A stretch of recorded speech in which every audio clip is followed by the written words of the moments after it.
Bonjour à tous et bienvenue. Ben non, pourquoi je dis bonjour? Qu'est-ce que je m'en fous? C'est comment? Bienvenue dans le Money Talk, un nouveau Money Talk, hein, comme on a Totalement. l'habitude. Là, je suis accompagné de mon gars Mavi. Mavi, Oh, ça dit quoi? ça va et toi? Oh, on est là, hein. C'est comment? On est dans une battle là. T'es en noir, je suis en gris, c'est quoi le Ouais, délire? totalement, mais tu T'es connais, mal, moi je suis c'est bien. Team Vinicius, hein. J'ai capté. Ah Ouais, ouais, toi t'es t'annonces Team ça. Rodri, on dirait. Ouais, pas trop, mais on est là. Aujourd'hui, on a un invité spécial pour vous. Comme vous savez, on invite des gens du milieu du football, mais pas que des joueurs. On invite aussi des gens qui sont dans les à côté. Peut-être on va inviter des cuistots. On a déjà fait des personal shoppers. Et là, aujourd'hui, on a le plaisir de vous introduire un agent FIFA. Donc, du coup, Thibaut, comment tu vas? Excuse-moi. Très bien, Ça va? très bien. Top. Enchanté Thibaut. Nickel, Ouais. enchanté. Merci d'être venu. Ça Ouais, fait déjà, plaisir bah ouais, d'être merci. avec vous en Ouais, tout cas. merci pour ta présence. Bah, du coup, Thibaut, je vais te laisser te présenter toi et ta profession pour les gens qui nous regardent. Du coup, je m'appelle donc Thibaut Meurgue, j'ai 34 ans et ça fait 4 ans que je suis agent licencié auprès de la FFF et auprès de la FIFA et que du coup, j'ai créé ma propre agence pour essayer de mettre en place un peu ma vision de l'accompagnement des footballeurs. Donc, je me suis entouré moi de deux personnes, j'ai deux personnes qui bossent avec moi à temps plein sur l'agence. Ok. Du coup, pour les plus curieux, est-ce que tu peux leur expliquer ce qui t'a poussé, toi, à te lancer dans ce corps de métier? Du coup, ouais, je vais faire un petit résumé. Moi, à la base, j'ai toujours aimé le foot. J'ai joué au foot, j'ai été éducateur pendant pas mal d'années. Et j'ai côtoyé pas mal de joueurs de foot puisque j'ai été à l'école avec des garçons de l'INF Clairefontaine. Ok. Donc en fait, très rapidement, des gens avec qui j'ai fait mes études sont devenus pros. J'ai envoyé moi pas mal de joueurs du coup en centre de formation. Donc j'ai côtoyé ça de près. Et puis rapidement, ces gens-là ont eu des soucis dans leur carrière par les gens qui les accompagnaient. Ok. Soit ils n'avaient pas confiance dans les gens qui les accompagnaient sur la relecture de contrat, soit pire que ça, dès qu'ils avaient des galères, des blessures ou autres, bah, personne n'était là pour leur trouver des choses. Et donc ils sont venus vers moi en me disant, bah, toi, avec les contacts que tu avais quand tu étais éducateur, dans les garçons que tu as fait partir en centre, est-ce qu'il n'y a pas moyen que tu nous donnes un coup de main? Et en fait, je l'ai fait naturellement, vu que j'avais fait aussi un peu d'études en lien avec le droit. Je les aidais, je leur donnais le coup de main. Et puis à un moment donné, je me suis dit, en fait, c'est dommage de faire ça bah, pour eux comme ça et de ne pas professionnaliser le truc en passant la licence et en créant une agence pour répondre à ces besoins-là. Ok. Donc aujourd'hui, avec l'agence que tu as créée, sous l'agence que tu as créée, tu as combien de joueurs à peu près? Tu gères combien de joueurs? Aujourd'hui, on a 20 joueurs. 20 joueurs. On a 10 joueurs qui sont adultes pro et on a 10 joueurs qui sont centres de formation sur la bascule pour, on espère, devenir pro.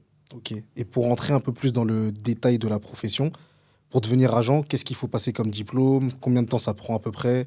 Et parce qu'il y a plusieurs, il y a peut-être plusieurs licences, il y a peut-être la licence FIFA, UEFA, je Clairement. sais pas. Ouais. Donc est-ce que tu peux expliquer un peu plus en détail pour les gens qui connaissent pas et qui et ça pourrait intéresser Mm. de se lancer En, dedans? en gros, tu as deux licences. Tu as la licence FIFA, qui est un truc tout nouveau qu'ils viennent de mettre en place, et tu as la licence FFF, qui, elle, est l'obligation pour la France. Ok. Alors, si tu veux exercer en France de manière légale, Légal, ouais. voilà, il faut que tu aies la licence FFF.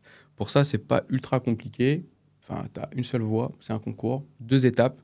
Un concours, la première partie qui est un peu générale, c'est du droit classique, droit fiscal, droit des contrats, droit des sociétés, des choses qui n'ont rien à voir avec le foot.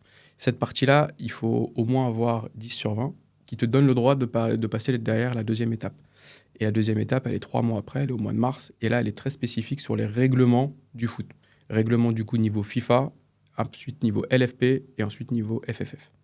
Voilà. Et là, c'est un QCM. En gros, tu as en gros des tonnes de choses à apprendre et tu as 20 questions très précises. Il faut avoir 14 sur 20 minimum. Ok. Ouais, donc là, c'est un peu plus Ouais. relevé en termes de niveau. En vrai, si tu prends le truc, tu te dis, parce qu'ils te disent c'est un concours, parce que, enfin, même pas, ils te disent c'est un examen. Ça veut dire qu'il n'y a pas de quota. Ok. Sauf que quand tu regardes tous les ans, au final, tu as 600 personnes au départ, tu en as 20 à l'arrivée. Ok. Donc ça ressemble un petit peu quand même à un truc un peu sélectif où ils s'arrangent en fonction du niveau de ce qu'ils veulent mettre et du nombre de candidats qu'ils ont envie de voir à la fin, quoi. Ok.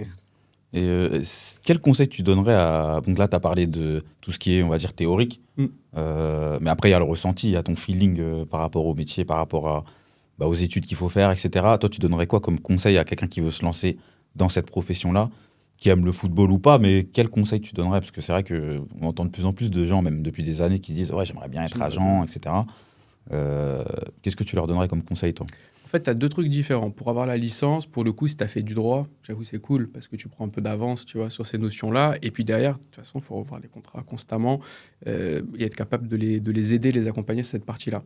Maintenant, la réalité, c'est pas juste la licence. C'est plutôt la suite et le vrai monde. Ouais, c'est ça. Et le vrai monde, en fait, c'est les contacts. Le réseau avec les joueurs et le réseau avec les clubs. Ouais. Clairement, c'est ça. Donc, en vrai, si tu veux faire ce métier, passer la licence, ok, c'est bien, tu fais du droit, mais t'es pas obligé. Si tu charbonnes vraiment le concours, il y a des écoles aujourd'hui qui aident vraiment à préparer ça. Et il n'y a pas de souci, tu peux réussir assez facilement à l'avoir si vraiment tu te mets à fond. Par contre, les contacts, c'est aller autour des terrains, c'est repérer des jeunes joueurs, et puis avoir déjà un certain réseau aussi par rapport à ça, quoi. Mais déjà, avec le football d'aujourd'hui, justement, venir au bord des terrains, est-ce que c'est pas plus compliqué? Parce que maintenant, on a ce nouveau phénomène des parents agents, des parents dirigeants, enfin, mais qui, en fait, pensent connaître le milieu et qui, du coup, parce qu'on a vu déjà à Rennes, par exemple, un parent qui a agressé le coach, etc. Ça arrive souvent. Avec ce nouveau phénomène, est-ce que c'est toujours aussi facile d'approcher les joueurs au bord du terrain? Franchement, ça dépend Ouais. du contexte. Ok. C'est-à-dire qu'en Ile-de-France, c'est même pas que les parents, parce que tu as les parents, mais tu as aussi tous les gens qui sont autour. C'est-à-dire qu'aujourd'hui, tu vas sur n'importe quel terrain, tu vas voir 50 personnes autour du match, sur un match de R1 à Paris, ils vont tous te dire ils sont agents. Ouais. En réalité, ils sont pas forcément agents, ils sont conseillers parce qu'ils connaissent un joueur qui est parti en centre, ou ils ont un ou deux contacts dans 2-3 clubs, et du coup, ils gravitent un peu autour. Et c'est ça aujourd'hui qui est pas évident. Si tu veux juste faire un joueur en Ile-de-France, moi je te dis la vérité, on n'y va pas. Nous Ouais. aujourd'hui, Ile-de-France, Ouais. on perd pas notre temps à aller autour du terrain pour voir et espérer voir un très bon joueur. Aujourd'hui, les très très bons joueurs en Ile-de-France, déjà ils sont identifiés. C'est assez facile de les voir. Tu as tous les tours de détection que tu passes pour l'INF Clairefontaine justement. Donc c'est assez facile de voir ça, les sélections des différents départements. Tout le monde a plus ou moins vu les garçons qui sont avec le plus de buzz sur cet âge-là. Nous, ce qu'on fait aujourd'hui, c'est qu'on a des partenariats avec 2-3 clubs, 2-3 éducateurs qu'on connaît depuis longtemps. Moi, j'ai mon ancien adjoint qui a été longtemps là à la CBB. Donc, voilà, c'est ce genre de choses où on a aussi des bonnes relations avec d'autres grands clubs, comme Brétigny ou autres. Et du coup, on passe direct par eux. C'est-à-dire qu'eux, ils savent aujourd'hui, on a fait nos preuves, notre manière de faire, notre mentalité, comment on va les accompagner. Et du coup, on ne perd pas notre temps. C'est-à-dire qu'on est appelé le jour où il y a un garçon qui vaut la peine, et en plus qui est disponible. C'est-à-dire qu'il n'a pas déjà 3-4 personnes qui s'occupent de lui. Les parents sont tout seuls, ils ont des difficultés, entre guillemets, pour regarder ce qui va se passer avec les clubs. Ils n'ont pas forcément les compétences et ils ont la volonté d'être accompagnés. Mais toi, aujourd'hui, tu dis ça parce que je pense que tu peux te permettre. Mais est-ce que pour quelqu'un qui démarre dans le dur et qui a cette volonté, justement, d'arriver à un certain niveau, c'est pas préférable que justement il mange dans le dur comme n'importe quel autre métier où tu es obligé de faire de la prospection ou du porte-à-porte, là aller au bord des terrains C'est clair. et tu vois. T'as raison. Mais par contre, je pense qu'il y a des stratégies différentes. C'est-à-dire qu'en gros, t'es pas obligé de taper les matchs de R1 avec les clubs là, tu vois, que je viens de te citer, Ouais. où tout le monde va, où tu as forcément les meilleurs joueurs. Sur le terrain, sur 11 joueurs, tu vas déjà en avoir 4-5 qui sont intéressants, où tu as déjà les clubs qui gravitent autour. Par contre, tu vas être farcir des matchs de R3, de R2, où là, forcément, il y a encore moins de monde pour l'instant, et où tu vas trouver encore quelques bons joueurs, qui ne sont pas forcément partis, mais qui forcément sont intéressants aussi. Ouais. Et là, tu peux intéresser les clubs, excuse-moi. Ouais, excuse-moi. Tu peux intéresser les clubs, parce que justement, ils ne vont pas avoir beaucoup de retours sur ces clubs-là. Ouais. Leurs scouts, ils en ont 2-3 sur la région parisienne. Ils vont voir d'abord les gros clubs, ils ne vont pas voir les clubs intermédiaires. Et toi, si tu arrives à avoir tout de suite vu ces joueurs-là, tu les approches en premier, et là, tu peux vraiment faire la différence. Mais tu as parlé d'un truc que je trouve intéressant, c'est que tu as dit les joueurs où il y a déjà quand même pas mal de personnes autour, ça t'intéresse pas. Ça veut dire que toi, quand tu travailles avec un joueur, tout ce qui est intermédiaire, et toi, tu préfères qu'il n'y en ait pas, par exemple. Parce que pour ceux qui connaissent pas le terme intermédiaire, c'est un truc qui est beaucoup présent dans le monde du football aujourd'hui. C'est les mecs qui n'ont pas de licence, qui sont pas forcément liés contractuellement avec le joueur, mais qui vont quand même vouloir rentrer dans le deal. Et on a vu aujourd'hui que dans les gros transferts, il y a des gens qui, juste parce qu'ils ont mis 2 personnes en relation, se disent intermédiaires et ils veulent une commission sur le transfert. Donc, du coup, toi, bosser avec des intermédiaires, c'est pas ce que tu préfères. En fait, tu as deux... Encore une fois, tout dépend des intermédiaires. Tu as plusieurs façons de voir le truc. Tu as des intermédiaires qui sont bienveillants pour le joueur, qui vont vraiment apporter un vrai truc, ils le connaissent depuis toujours, ils font les sacrifices quand les parents sont pas là, ils l'emmènent à l'entraînement, enfin, ils font plein de trucs pour eux. Là, tu te dis pourquoi pas. S'ils veulent vraiment travailler aussi main dans la main dans le bienfait pour le joueur, pourquoi pas. Par contre, tu as des gens qui sont là, qui veulent en fait faire le rôle d'agent sans avoir la licence et qui vont en fait espérer faire tout comme si c'était les agents. Juste, ils ont besoin de toi pour que tu mettes ta licence et pour pouvoir contourner un petit peu la réglementation. Et ça, pour le coup, nous, on ne fait pas. Déjà parce que c'est interdit et que je veux garder ma licence pour commencer. Et en plus, il y a de plus en plus d'histoires avec ça. Il y a des procès là qui sont ouverts, Ok. avec des gens qui n'avaient pas la licence et qu'on fait, qu'on fait le rôle d'agent. Donc ils sont de plus en plus sévères par rapport à tout ça. Donc non, nous aujourd'hui, on n'a pas de temps à perdre. On veut vraiment avoir l'ensemble des choses qui nous permettent de travailler sur le long terme avec le joueur. Et pour ça, la première étape, c'est qu'il soit bien, avec un bon entourage, qu'il soit dispo, que tout le monde aille dans le même sens. Après, il y a des familles, ils sont super bien encadrés, dans le sens où il y a 2 cousins, 3 frères, il y a plein de gens qui sont là autour de lui, qui sont là pour son épanouissement et qui l'aident aussi à prendre les bonnes décisions. Mais par contre, ils restent à leur place, ils comptent vraiment sur nous pour l'accompagner sur notre rôle d'agent, quoi. Et là, pour le coup, c'est bénéfique. C'est quoi là, aujourd'hui le starter pack d'un agent? Franchement, Parce qu'on en parle beaucoup de la notion de starter pack. Aujourd'hui, t'es un agent quand? je pense que c'est quand tu as vraiment des joueurs qui te font gagner de l'argent, tout simplement. Tu vois, tu vas sur les réseaux sociaux, tu vas voir full up de mecs qui prennent des photos avec des maillots, avec des petits, ils disent ils sont agents. Sauf qu'aujourd'hui, ce qu'il faut savoir, c'est qu'en France, tant que le joueur il a moins de 18 ans, tu gagnes 0 €. Ok. Ça veut dire que Ok. tout ce que tu fais, tu peux... Et pourtant, c'est du taf, hein. Si tu veux vraiment accompagner un garçon qui a 14-15 ans en centre de formation, tu vas le voir régulièrement, tu l'aides, tu l'accompagnes. C'est un vrai taf. Mais tu gagnes 0 € pour ça. C'est-à-dire que déjà, la personne, ça peut pas être son métier de faire que des jeunes, parce que tu as besoin de vivre, tu as Ouais, besoin c'est de ça. manger, tu as besoin De d'avoir remplir de le l'argent. frigo. Donc déjà, ça, c'est impossible. Donc forcément, tu es obligé d'avoir des joueurs plus de 18 ans, professionnels, pour gagner de l'argent. Ok. Donc ça, je pense que c'est le premier truc. Et après, c'est pareil, en fonction du niveau du joueur que tu as, ta commission, elle est plus ou moins grande, puisque du coup, tu touches une commission sur le salaire ou sur le transfert. Et pour ça, pour vraiment être un agent, je pense que il faut avoir soit beaucoup de joueurs sur des niveaux N1, Ligue 2, donc là où ça commence à être professionnel, soit quelques joueurs en Ligue 1. Parce qu'en vrai, Ligue 1, tu as besoin d'avoir un ou deux très gros joueurs et, Ouais, après, et ça suffit, hein, c'est la même chose. Mais, et du coup, tu as parlé d'un truc intéressant. Par exemple, des joueurs même, je pense qu'il y a des joueurs même en dessous de N1 qui ont des agents. Plein. Et du coup, à ce moment-là, comment ça se passe au niveau de la rémunération? Parce que je pense qu'il n'y a pas de commission de transfert sur les transferts amateurs. Sur les transferts, il n'y a pas. Après, sur les contrats, tu as 2 façons de faire. Moi, aujourd'hui, j'ai quelques joueurs en N2, N3, mais qui sont en fait des jeunes joueurs qui sortent de centre de formation, qui n'ont pas signé pro tout de suite, où on pense que c'est une étape intermédiaire pour après les faire remonter en haut. Et nous, notre philosophie, c'est N3, N2, on prend 0 commission. On dit au club, déjà, vous avez du mal, vous, à vous en sortir avec vos budgets. Vous avez du mal à lui donner, lui, de quoi vivre dignement. C'est pas pour que nous, en plus, on réclame 1000 ou 2000 €. Voilà. Après, tu as des agents qui font que ça, qui ont, je sais pas, 25 joueurs de N2, et du coup, ils n'ont pas le choix. Et en fait, ils demandent au club d'avoir, entre guillemets, une petite commission, une petite indemnisation, qui, du coup, c'est même pas un pourcentage sur le contrat. C'est un truc, je sais pas, forfaitaire, tu vois. Ils négocient des 1000 € pour le transfert qu'ils ont fait en N2. Ouais. Donc, je sais qu'il y en a qui le font. Nous, c'est pas notre façon de faire, mais il y en a qui n'ont pas le choix, entre guillemets. Donc, ça explique pourquoi les joueurs de N2 bougent souvent au bout d'une saison, en fait. Bien sûr. Ouais, Alors, tu peux te dire pourquoi ils bougent au bout d'une saison, ça c'est effectivement. Et puis, il y en a beaucoup aussi qui vont partir après dans des projets étrangers un peu bizarres, où là, pour le coup, il y a un peu plus d'argent, un peu plus de commissions.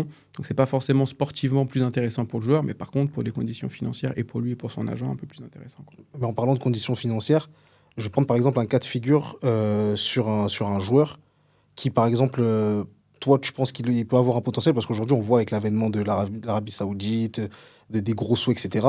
Toi, qu'est-ce que tu conseillerais à un jeune joueur aujourd'hui que toi, tu gérais, peut-être qui, pour lui, accéder à un certain niveau, à l'élite européenne, ça va être compliqué? Est-ce que toi, par exemple, à 25 ans, tu conseillerais à un joueur de partir prendre l'argent en Arabie Saoudite? 25 ans, ça commence à pouvoir se réfléchir. Ouais. Tu vois, avant 25 ans, objectivement, si tu as le niveau, tu n'es pas loin de l'avoir et tu es quand même sur le haut, j'ai envie de dire, essaye de percer au max sur les grands championnats.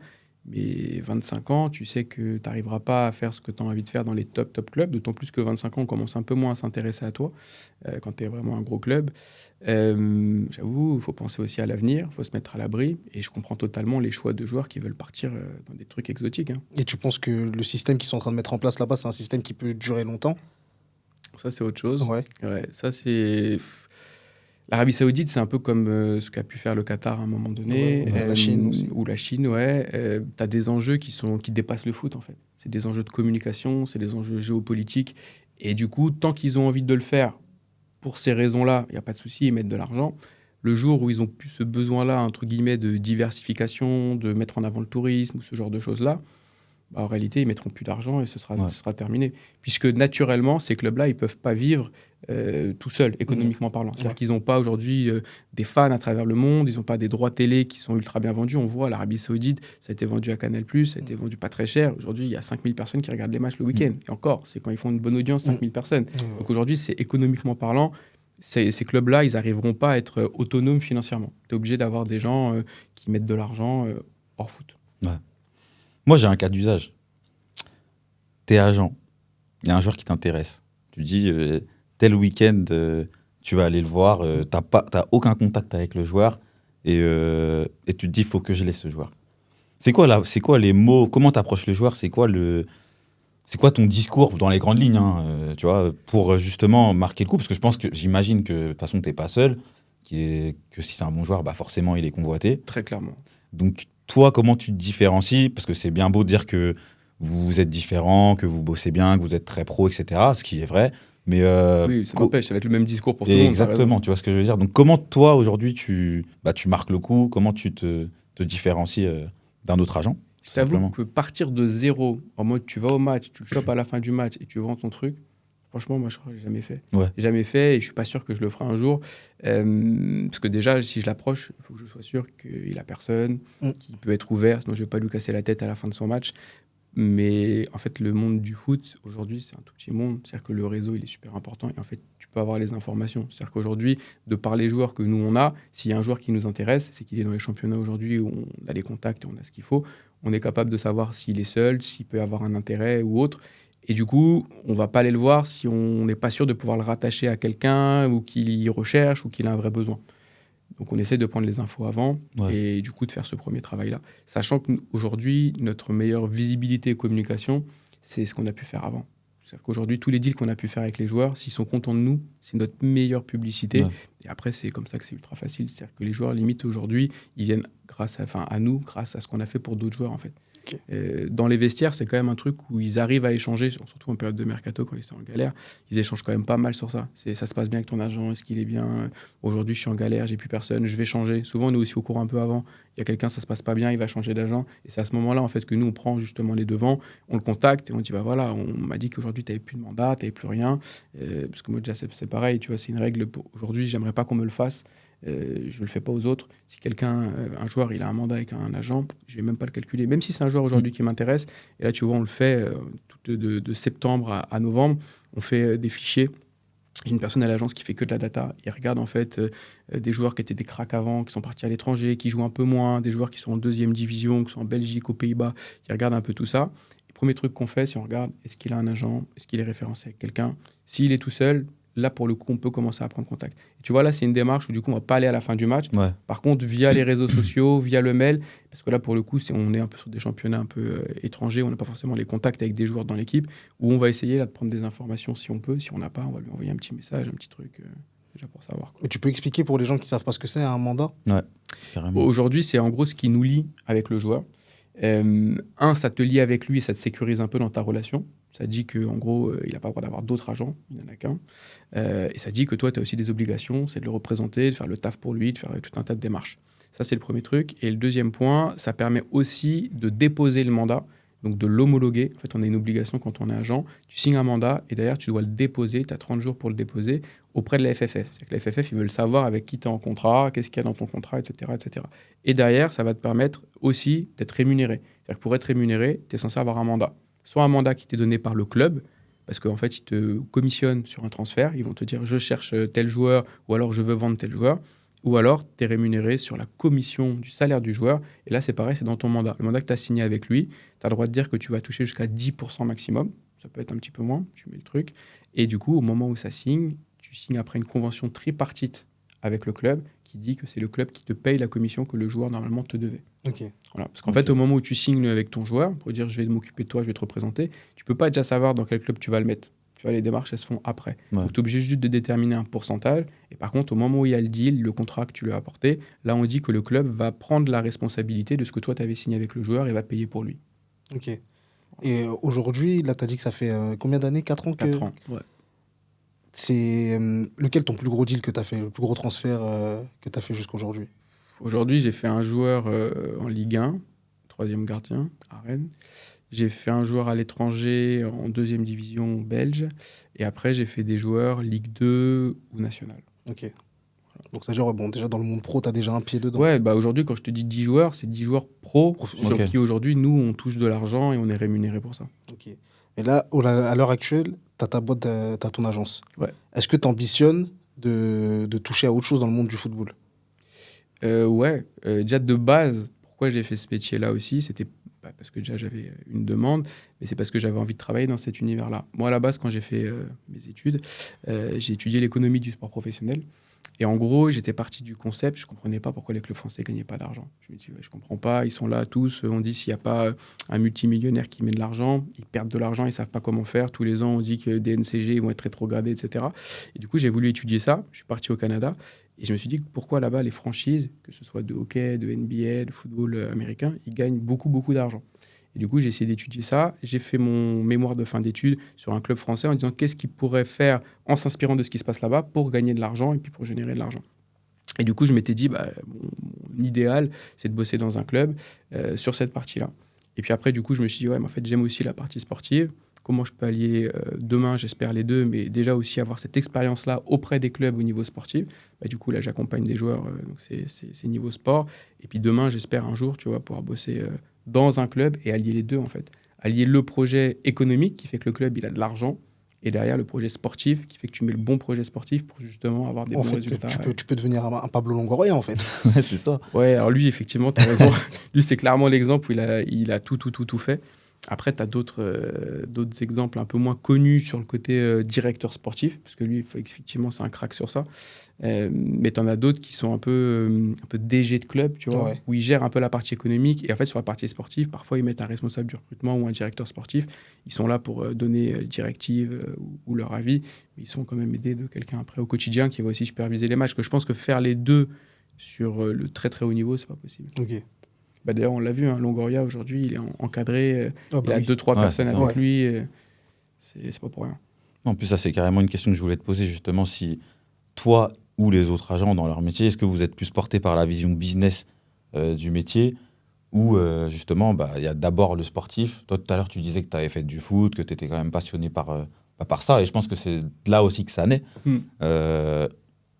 Aujourd'hui, si tu devais vraiment faire un choix, toi, il se porterait vers quoi? Franchement, les deux. Tu vois, c'est vraiment le fait de pouvoir dire tu allies les deux Ouais. et qui aujourd'hui est une passion, tu vois. Maintenant, je suis totalement d'accord avec ce que tu disais. Et il y a beaucoup d'agents qui deviennent directeurs sportifs aujourd'hui. Donc, je pense qu'il y en a quand même beaucoup où c'est la passion du sport qui prime. Maintenant, je pense que le côté business autour du foot, il est intéressant, même nous, dans notre approche, à comprendre. Tu vois, rien que quand tu vas négocier un contrat, c'est important de comprendre les contraintes que le club il a en face de toi. Tu vois, ça peut être une année où son budget il est difficile, ils n'ont pas eu les résultats. Je te prends l'exemple, on avait négocié l'année dernière une prolongation d'un joueur à Rennes justement qui a pas réussi à atteindre les objectifs avec une Coupe d'Europe. Et donc en fait, quand ils avaient fait les budgets en début d'année, le directeur sportif Flo Maurice, il avait tablé sur une 5e place. Et du coup, il avait des revenus et des recettes par rapport à ça. Bon, après, ils ont fait d'autres choses. Il a vendu beaucoup de joueurs cet été. Il a fait pas mal d'argent sur clair. ça. Et Ouais. donc, bon, voilà, c'est des arguments que lui pouvait mettre en place qui n'étaient pas forcément la réalité économique qu'il vivait sur le mercato d'été. Mais ça n'empêche que, tu vois, même en national, tu as des clubs de temps en temps qui peuvent avoir fait une saison compliquée, qui ont des budgets ric-rac. Il faut comprendre ça avant même de demander les prétentions de ton joueur. Sinon, tu peux être totalement décalé et ça ne se passe pas très bien avec le club. Par contre, j'avais du coup, pour le coup, j'avais une autre question. C'était aujourd'hui, tu es agent. C'est un métier que tu as toujours voulu faire, j'imagine. Comment tu vois le métier d'agent évoluer à terme? Tout à l'heure, on parlait notamment des intermédiaires, des acteurs qui entrent beaucoup dans les transactions, etc. Et on en entend de plus en plus parler dans des gros transferts, etc. On dit beaucoup que le football, c'est une bulle qui va exploser un jour, etc. Toi, c'est quoi ta vision sur le moyen, long terme sur ce métier-là, justement? Franchement, c'est compliqué de savoir. Tu te rends compte que les clubs aujourd'hui, ils en ont marre de plusieurs choses. Un, ils en ont marre d'être sollicités par beaucoup de monde, y compris des gens qui n'ont pas de licence. Moi, j'ai passé des journées avec des directeurs sportifs durant l'été quand on fait des deals. Et en fait, ils te montrent leur téléphone et en fait, ils reçoivent genre 1000 messages de gens de partout qui leur proposent des joueurs, parfois qui n'ont même pas le niveau pour leur truc. Genre, ils vont te recevoir des vidéos de joueurs qui étaient en R2, qui n'ont même pas joué, qui n'ont aucun truc pour un club de Ligue 2, quoi. Et ils reçoivent ça tout le temps. Ils vont recevoir parfois 3 fois le profil du même joueur par des gens différents, qui ne savent même plus qui est l'agent. Et du coup, déjà, eux, ils en ont marre de ça. Donc, eux, ils essayent, du coup, mine de rien, de restreindre aussi les gens derrière avec qui ils travaillent, en travaillant qu'avec des agents qui ont déjà fait des deals. Donc ça, je pense que, tu vois, déjà, il y a une volonté de restreindre pour travailler qu'avec des gens avec qui ils ont une certaine confiance. Ce qui, du coup, est pas facile pour des agents qui démarrent, qui peuvent être des gens ultra bien. Ah ouais. Mais du coup, le mec qui est en poste, il va plus vouloir bosser avec lui parce qu'il part du principe que c'est pas quelqu'un qui a l'habitude de travailler. Après, du coup, tu as les réglementations aussi, FIFA et autres, qui commencent à contraindre de plus en plus. Et tu as les instances qui sont là pour empêcher les gens qui n'ont pas la licence ou qui ne sont pas dans le truc aussi de pratiquer. Donc, tu te dis que tout le monde essaye un peu de refermer le marché. Mais à côté de ça, tu as quand même, sur des joueurs très, très, très importants, un besoin d'être encadré par des gens de confiance. Et souvent, tu vois quand même qu'il y a les gens de leur famille, il y a les intermédiaires, il y a tout ça. Et même si la loi dit qu'ils n'ont pas le droit, un club qui veut absolument un joueur, il va travailler avec la personne avec qui le joueur va lui dire de travailler. Et il va trouver ce qu'il faut. La maman de Kylian Mbappé, elle n'avait pas de licence. Elle était toujours là, était toujours présente. Et je pense qu'ils ont toujours trouvé des solutions pour l'incorporer comme il fallait, légalement parlant, dans les deals. Donc c'est un peu ça qui fait peur par rapport à ce métier, je trouve. C'est peut-être un peu les incertitudes, le manque de pérennité, tu vois, dans le métier, j'ai l'impression. Tu vois, tout le monde veut être agent, tu vois, ça c'est clair, parce qu'effectivement, tu as envie de travailler dans le foot, c'est un secteur qui est sympa, tu vis des trucs qui sont cool, mais objectivement, aujourd'hui, pour être agent et vivre de ça, c'est pas évident. C'est vraiment pas évident. Sauf si tu as un très, très, très grand réseau auprès des joueurs, notamment, là, il n'y a pas de souci. Si tu as 10 joueurs pros qui te disent « je te fais confiance et je suis prêt à aller avec toi », il n'y a pas de souci. Vu que tu as les joueurs pros, les bons joueurs, entre guillemets, pour te mettre en avant et puis pour faire les démarches, les clubs, ils seront ouverts forcément à te parler. Ouais. Si par contre, tu démarres de rien aujourd'hui, et c'est pareil, tu vois, on en revient sur le truc, ouais, tu as la licence, c'est bien. La licence, c'est bien, mais tu ne deviens pas agent quand tu as la licence. Tu as le droit de pratiquer et d'exercer. Mais derrière, si tu n'as pas de joueur, déjà, tu n'appelles aucun club. Hein. Ouais, c'est ça. Nous, je vois au début, les joueurs qu'on avait, premier mercato qu'on a fait, je sais plus, on avait 4-5 joueurs, on avait un joueur pro. C'est tout. On n'appelait pas les clubs pour le plaisir. Hein. Tu les appelles, ça dit quoi? Tu cherches quelque chose? Moi, j'ai rien pour toi. Ouais. Ça sert à rien de les appeler. Tu vas leur casser la tête pour rien. Donc, je pense que c'est le vrai truc, licence ou pas licence. Il faut que tu aies un certain nombre de joueurs pour prospérer. Mais on a vu là récemment aussi Gianni Limboula qui a livré une interview assez choc où il révèle vraiment les dessous de sa carrière et on voit que en fait, son père qui s'est improvisé agent a limite saboté sa carrière. C'est-à-dire que toi, quel regard tu portes par rapport à ce phénomène-là, en fait? Parce que toi, demain, par exemple, si tu es amené à travailler avec un joueur comme ça, qui déjà a été saboté par son entourage et qui, du coup, a une mauvaise image auprès des clubs, est-ce que toi, tu prendrais le risque de travailler avec? En fait, quel est ton regard sur la situation de ce genre de joueur? Nous, on récupère pas mal de joueurs, tu vois, qui sont justement pas tout jeunes. C'est-à-dire qu'aujourd'hui, un joueur de 20 à 21 ans, tu as tout le monde dessus. Enfin, à partir du moment où, justement, sportivement, tout va bien, c'est là que les clubs s'intéressent parce qu'il y a une valeur marchande pour ce joueur-là. Donc là, on a beaucoup de concurrence sur ça. Et du coup, ces jeunes joueurs-là vont plutôt aller sur des agents avec des très grosses réputations parce qu'ils vont regarder, en fait, les joueurs qu'il y a dedans. Ça va les faire kiffer de dire, putain, il travaille avec 10 joueurs de première ligue, machin, tac, je vais aller avec lui. Par contre, du coup, ils vont pas forcément avoir la réflexion de se dire, oui, mais est-ce que ça va être la meilleure personne pour moi qui va justement tout donner pour moi parce qu'en fait, je suis le meilleur joueur de son agence et du coup, il va avoir envie de faire le max pour moi. Par contre, quand ils ont 27, 28 ans, là, justement, ils ont vécu, tu vois, les trucs avec les déceptions d'agents qui étaient là quand ils avaient le buzz, mais quand il n'y avait plus le buzz, qu'il y avait un problème, ça disparaissait, etc., etc. Du coup, ces joueurs-là, aujourd'hui, ont une réflexion un peu différente, une approche différente, et du coup, sont beaucoup plus ouverts au discours qu'on va pouvoir leur tenir en disant, t'inquiète, en tout cas, moi, je serai là. Et tu vois, ça, c'est un exemple. Nous, de notre contrat, on met une clause de reclassement amateur. Le joueur, il est en Ligue 2, il se pète, il n'a pas fait un match, il a besoin d'aller en N2 l'année d'après, ou dans un petit club de national qui n'a pas le statut pro. Mais nous, on n'a pas touché de commission, on le sait. Mais on va devoir faire le taf quand même pour lui, de l'aider à refaire cette année-là derrière.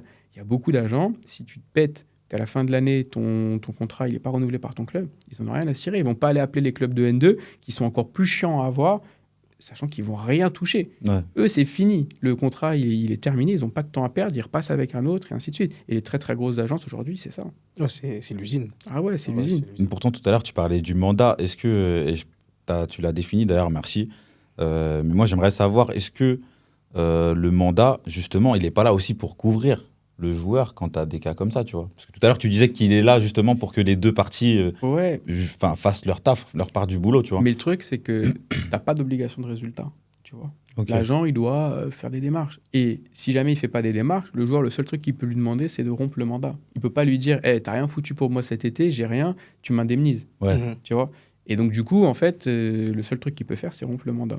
Et donc, quelqu'un qui n'a pas envie de bosser, il n'a pas envie de bosser. Tout comme moi, aujourd'hui, j'ai un joueur, il ne veut plus travailler avec moi, même si j'ai un mandat, j'ai aucune raison de maintenir le mandat, puisqu'aujourd'hui, je ne peux pas signer pour lui. Je ne vais pas le forcer à travailler dans un club. C'est-à-dire, je vais lui ramener des contrats, il va me regarder et va dire ok, je ne signe pas.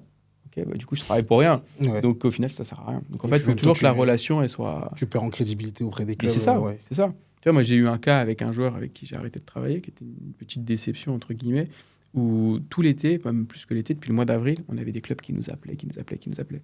Et le joueur, en fait, il était perdu, il répondait à plus personne. C'était à ni- quel ni niveau à ses peu près les amis, clubs les clubs de Ligue 2. Ok. Attends, j'ai une question vite fait. Est-ce que tu peux dire les blazes ou pas? Parce que ici, nous, on dit tout. Le bas, je peux dire tous les blazes Ouais. sur toutes les histoires, mais Ouais. pas sur Pas celle-ci sur pour celui-ci, l'instant. ok. Ok. Vas-y, ça marche. Mais enfin, je te la dirai, mais après. Je te le dirai, mais après. Et bref, c'est un petit qui est pas forcément très concerné et Ouais. concentré sur le foot. Pas juste avec moi, avec tout le monde, en fait, avec les différents clubs dans lesquels il a été.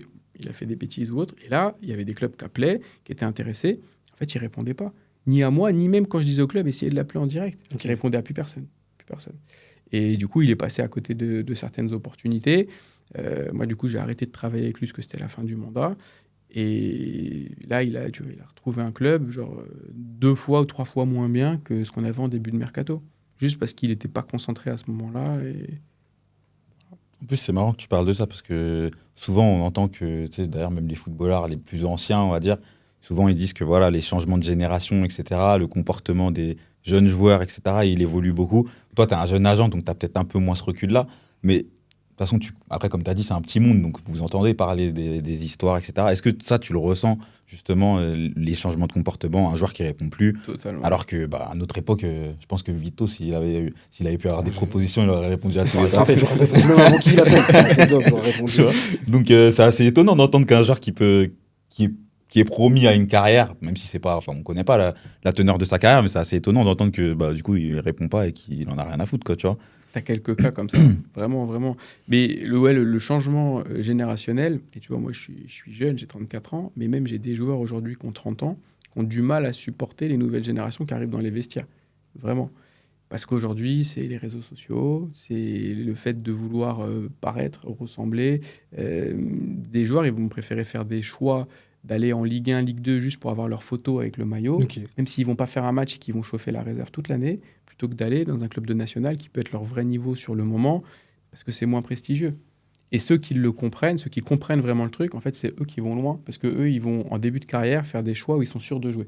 Aujourd'hui, un jeune joueur qui joue, même si tu vois, tu joues pas en Ligue 1, tu vas jouer en national, tu vas faire 30 matchs, tu mets 15 buts, t'inquiète pas que l'année d'après, t'es pas en national. Ah bah, c'est- Alors que le c'est joueur qui est bien. resté en Ligue 1, et qui a fait 0 match ou qui a fait 3-4 rentrées, s'il fait ça une année, ça va, mais il fait ça 3 ans, à la fin de ces 3 ans, c'est terminé. Ouais, il va galérer. Il va galérer, comme pas Ouais. possible. Le premier truc que regardent les clubs, c'est le nombre de matchs que tu as joué. Mais aujourd'hui, je trouve que justement que c'est vrai que c'est un peu dommage parce que ils regardent même pas le contenu des matchs, ils regardent le transfert market. Je suis d'accord Et avec toi. ça veut dire que bon Oui. après, moi je suis pas agent, je suis pas intermédiaire, mais j'ai eu l'occasion, par exemple pendant le mercato, de parler avec quelques joueurs, enfin d'aider un peu des gens que je connais et tout. Et je sais qu'en essayant de mettre en relation des joueurs que moi je connais avec des agents que je connais, on me demandait le transfert market sans même savoir si le mec il était bon en fait. Bien sûr. C'est-à-dire T'as raison. qu'on me disait juste, ben, ah, il a joué tant de matchs, ah, pourquoi il a joué aussi peu, ah, il était blessé, ah, les clubs ils vont pas kiffer. C'est-à-dire que ça rend la chose, en fait, on s'en fout du terrain maintenant, c'est que de la statistique et on tend vers un football qui est un peu bizarre. Tu as raison, je pense que tu as tout dit. Mais le problème, c'est que ça, c'est les demandes des clubs. C'est-à-dire qu'aujourd'hui, les clubs, tu vois, on en revient à ce que je te disais au début, ils n'ont pas beaucoup de temps à consacrer. C'est-à-dire qu'ils ne vont pas tous avoir des cellules avec 15 personnes qui sont capables de prendre le temps, d'analyser, de gratter, de prendre les infos. Ça veut dire que tu les appelles, il faut tout de suite que le joueur ait des certitudes. Et pour les certitudes, faut qu'ils soient dans un championnat qu'ils connaissent bien, où ils peuvent prendre des infos, qu'ils aient joué des matchs et qu'il n'y ait aucun aléa en fait. Et du coup, tu regardes le Transfermarkt, il n'a pas joué pendant 6 mois, forcément, il se pose la question, est-ce qu'il est encore bien? Pourquoi il n'a pas joué? Pourquoi il a fait ce choix-là? Et ça tue des carrières de joueurs d'avoir comme ça fait des pauses.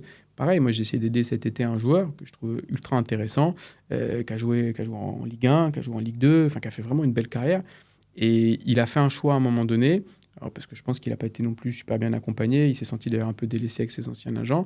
Il est parti dans les pays de l'Est. Parce que forcément, à un moment donné, économiquement parlant, c'était intéressant. Là-bas, il arrive, le coach il s'est fait tège, c'était le directeur sportif qui l'avait fait venir. Enfin, bon, bref, il y avait tout un tas de trucs comme ça. Les gens qui vraiment le voulaient sont partis. Il s'est retrouvé à pas jouer. Donc, il n'a pas joué pendant 6 mois dans le club. Il a rompu son contrat, il est revenu, il n'a pas joué pendant 6 mois. Derrière, c'est terminé. Même des clubs de N1, alors que c'est un mec qui vraiment a joué en Ligue 1, vraiment un joueur intéressant, il ne voulait même pas le calculer. Et on peut savoir le nom ou... Ouais, là c'est Thomas Efestion qui a joué à Lens. Il a quand même une bonne carrière. À 19 ans, il jouait à Béziers et tout. Enfin, moi, c'était un joueur, franchement, j'aimais beaucoup le joueur. C'est pour ça qu'on a voulu l'aider cet été. Et franchement, on a vécu une frustration de fou pour lui, de se dire que les clubs, ils voulaient pas comprendre que le joueur, il a encore plein de choses à donner, en fait.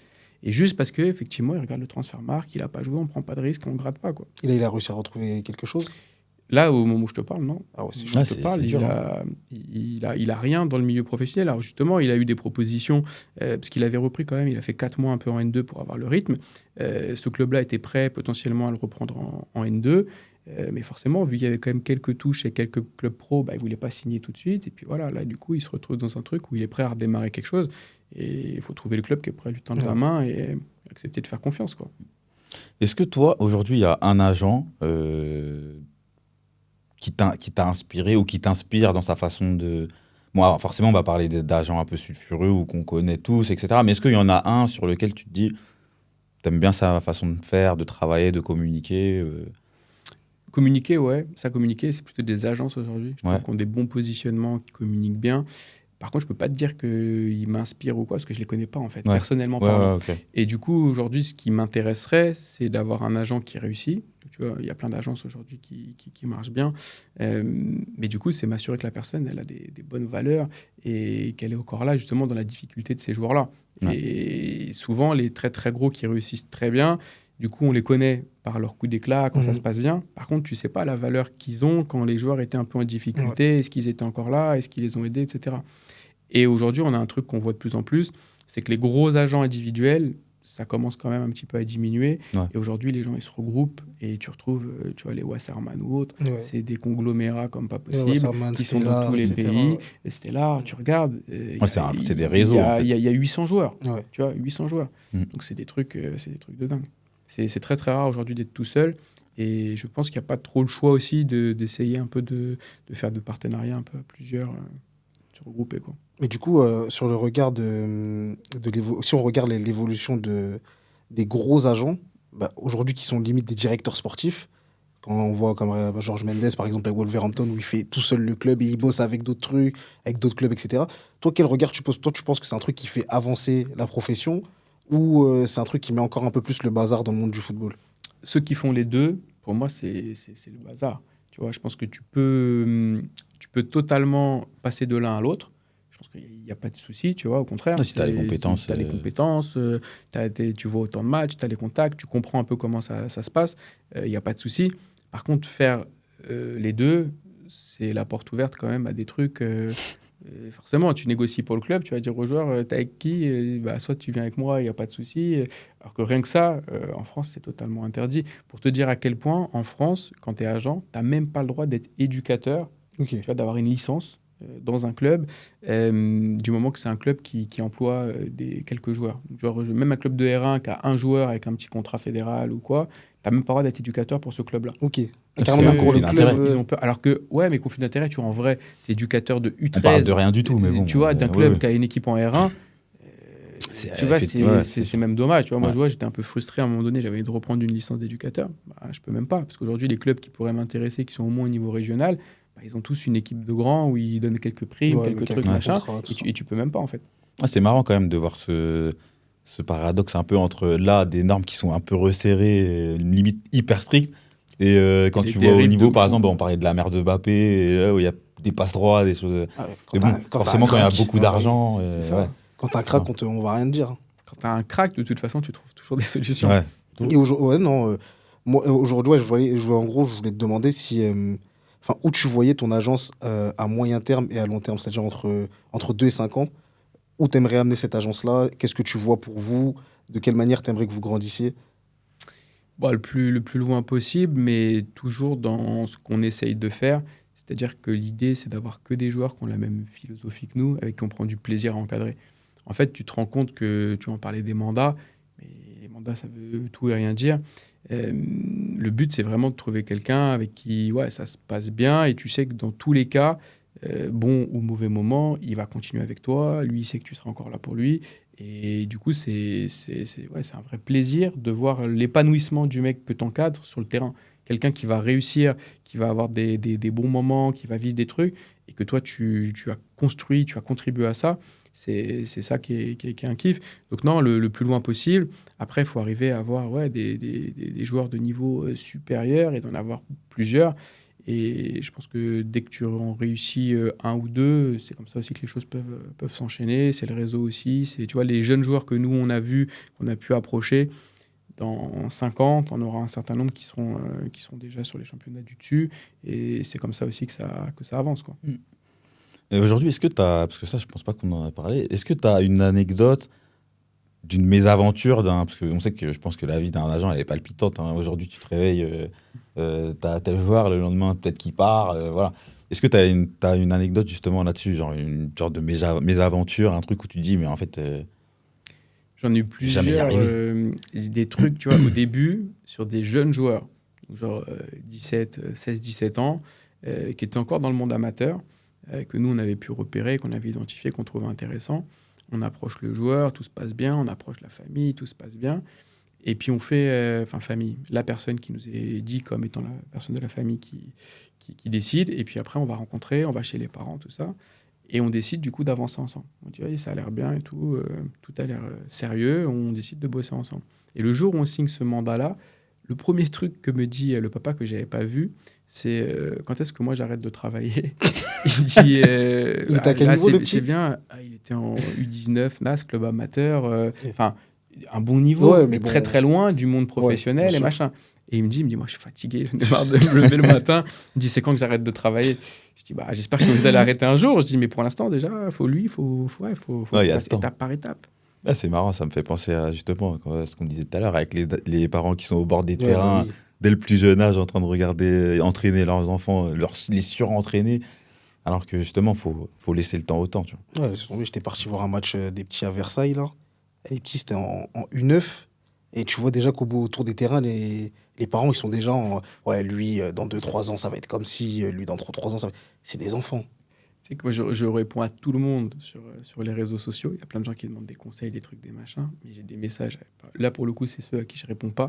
Ils me demandent si on est capable de venir superviser des U8 ou des U9. C'est de la folie. Ouais, c'est ça. C'est une dinguerie. C'est de la folie.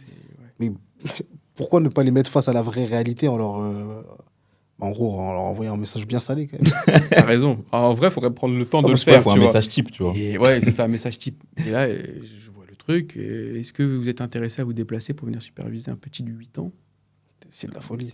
C'est dingue. Parce que 8 ans, je crois, le petit, il est encore en primaire, il est en CE1. Ouais, c'est- c'est inconcevable. Inconcevable. Déjà, même, tu vois, nous, à la base, on voulait même pas faire de jeunes joueurs sur le niveau un peu préfaux. C'est-à-dire que de 12 à 14 ans, Ouais. même jusqu'à 15 ans, à la base, on voulait pas faire. On voulait se dire, on démarre à 16, 17 ans quand vraiment il a besoin et qu'il y a les échéances pour essayer de basculer. En fait, on s'est mis à le faire avant parce que les clubs nous demandaient, parce qu'en fait, ils en avaient, entre guillemets, un peu marre que des personnes moins bienveillantes les récupèrent avant Ouais. et qu'ils soient mal conseillés pendant ces années où ils rentraient au centre. Et donc, du coup, on n'a pas eu le choix, on s'est adapté et sur quelques profils, on l'a fait. Mais de base, nous, on voulait même pas parce que 12-13 ans, tu as un aléa encore de fou, en fait. Ouais. Tu sais pas du tout si le garçon, il va aller au bout. Et en réalité, s'il joue déjà dans les meilleurs championnats et tout ce qui est, entre guillemets, bien exposé, il y a déjà les clubs qui le voient, il a déjà les opportunités qui viennent à lui. Nous, ce qu'on fait sur ces niveaux-là, c'est qu'en fait, on est juste là pour conseiller les parents. C'est-à-dire qu'en fait, on ne va pas forcément signer de mandat, mais le petit, il joue en R1, tous les week-ends, il est vu par tous les clubs. Le jour où il y a 2-3 propositions, on aide les parents à dire, attendez, ouais, le contrat, il a l'air pas mal. Par contre, est-ce que vous êtes posé la question, est-ce que ce centre-là, c'est là où il a le plus de chances derrière de signer pro? Parce que tu vois, aujourd'hui, il va dire, ouais, super, il y a une proposition de l'AS Monaco, du PSG, une grosse prime à la signature. Mais aujourd'hui, est-ce que le PSG va être le club où il a le plus de chances de sortir pro? Ou est-ce qu'aller à Guingamp, sans prime de signature, aujourd'hui, il n'y a pas plus de possibilités que derrière, il signe son premier contrat pro? Donc on essaye d'ouvrir un peu l'esprit aux parents sur ça et de les aider dans ces démarches-là, sans même pour autant signer de mandat, quoi. Ok. Et tu as déjà eu une anecdote sur un deal où tu t'es fait doubler à la dernière minute? Comme dans les films. On a eu un truc, on a failli se faire niquer. Ça, je m'en rappelle. C'était un club de national. Un joueur qui bossait avec nous. J'ai donc la personne qui bosse avec moi, qui s'occupait de cette division-là, qui appelle, il propose le joueur. Et le coach, il dit ouais, non, ça m'intéresse pas trop, machin, je sais pas quoi. Et genre 10 jours après, le joueur qui m'appelle et qui dit ouais, j'ai ce club là qui m'a appelé et tout, bon par contre pour que je signe là-bas il faut que j'aille avec son copain qui a un agent je sais pas quoi qui bosse là-bas, etc. Bon, il s'avère qu'en plus on avait bien bossé sur le dossier, donc on avait un club qui était mieux pour lui. Ok. Et du coup il a signé dans le club que nous on a trouvé, mais du coup on a quand même appelé le coach pour lui dire c'est dommage parce que vous seriez passé par nous quand on vous l'avait demandé il y a 10 jours, vous auriez eu le joueur. Au final là vous vous retrouvez, vous avez rien dit tout, et surtout nous on n'a même plus envie de travailler avec vous dans le futur, quoi. Ouais. Alors, il a dit oui, je savais pas, machin, j'avais oublié que vous me l'aviez proposé. Ok, mais au final, on sait très bien comment ça se passe. Et voilà, il a rediscuté avec son copain le jour J, plutôt que de refaire les choses bien et de passer par nous. Il a voulu faire croquer le. Ouais, Exactement. Son pote qu'il connaît depuis 20 ans. Voilà. Et ça qui est dommage aujourd'hui, c'est que même les coachs se mettent aussi dans le délire où s'ils veulent manger des commissions sur les transferts. En fait, tout le monde devient fou dans ce milieu. Ouais, c'est ça. J'ai l'impression qu'il n'y a rien qui va. T'as un mélange de tout qui fait que la situation, au final, elle est complexe. Mais c'est bien qu'on t'ait reçu aujourd'hui et qu'on en parle, parce que c'est vrai que nous, quand on a la vision de l'agent, bah déjà, nous, c'est par rapport à des joueurs les qui agents sont déjà... Ouais, Ou voilà, les- c'est ça. Ou c'est les, des ou les joueurs gros qui- agents. Ouais, c'est Voilà. ce qu'on entend parler. C'est ça. C'est ça, donc on n'a pas forcément la vision vraiment du quotidien d'un agent, avec les valeurs aussi qu'il défend, tu vois, typiquement. Donc je trouve que c'est bien aussi de voir aussi le côté, quand le joueur il est au top, bah je suis là, mais très souvent le joueur il n'est pas forcément au top et je suis là aussi, tu vois. Ah, du coup, nous, on sait qu'il y a beaucoup de joueurs qui nous suivent sur notre page. Les gars, si vous êtes dans la merde, envoie-lui un DM. Il va vous trouver des clubs et il va vous suivre. Même si vous devenez nul, il va vous suivre, les gars. Il va trouver des Totalement. choses pour vous. En tout cas, ça fait un bon 50 minutes, je pense qu'on discute déjà. Très bien. Je pense que on arrive à la fin. C'était une bonne discussion. En tout cas, merci à toi, Thibaut. Avec plaisir, merci à vous. De toute façon, on va vous mettre ses réseaux sociaux. Ouais, c'est ça. On vous invite à le follow. Tous ceux qui ont des questions concernant la profession, vous pouvez lui poser des questions. Ceux qui veulent passer des formations d'agent, passez par moi d'abord. Je vous vends des formations et après vous passez par lui. En tout cas, merci pour la force que vous nous donnez depuis le début, que vous continuez à nous donner. On a notre nouvelle rubrique Ça dit quoi qui est toujours disponible. En attendant, restez branchés pour le Money Talk qui va arriver. Et on vous souhaite une bonne soirée. Merci.